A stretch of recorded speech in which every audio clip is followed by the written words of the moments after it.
Pirlərə getmək olar.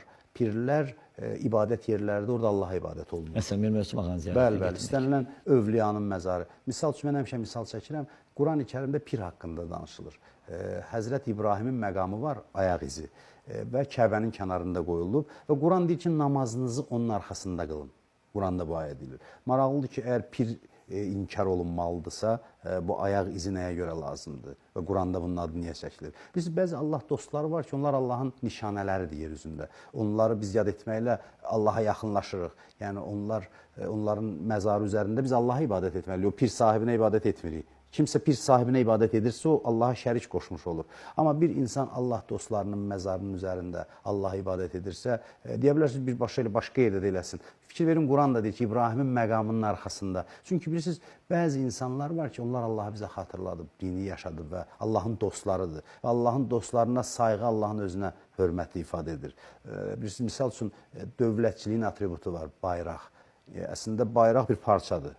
Və başqa parçalardan da hər hansı bir fərqi yoxdur. Amma niyə görə fərqlənir? Niyə görə insanlar bayrağı öpür gözünün üzərində qoyur? Çünki dövlətçiliyi tərənnüm edir. Və eləcə də bir insan, məsələn, hansısa Peyğəmbərin, imamın məzarını öpürsə, gözünün üzərində qoyursa, bu ona Allaha şərik qoşması deyil. Bu daşa ibadət etmir. Bu sayğısını ifadə edir. Necə anaya, məsəl üçün, övladından məktub gəlir, öpür gözünün üzərində qoyur. Necə Quranda qeyd olunur, Yusifin köynəyini Yaqub gözünə çəkdi və gözü şəfa tapdı. Bəzilərinin məntiqicə bu da Allaha şərik qoşmaq olar, çünki bu bir parçadır. Bu sevgi ifadəsidir. Amma ifrata gedəsən, orada ağaclara pənah aparasan, əsası olmayan hansısa daşların üzərində oturub nəsə dua edəsən, bunların heç bir əsası yoxdur və bu xurafatdan biz inancımızı təmizləməliyik. Amma o ziyarətgahlar həm bizim tarixi, mənəvi irsimizdir. Bugün dövlət vəsait hesabına bir çoxları təmir olunur.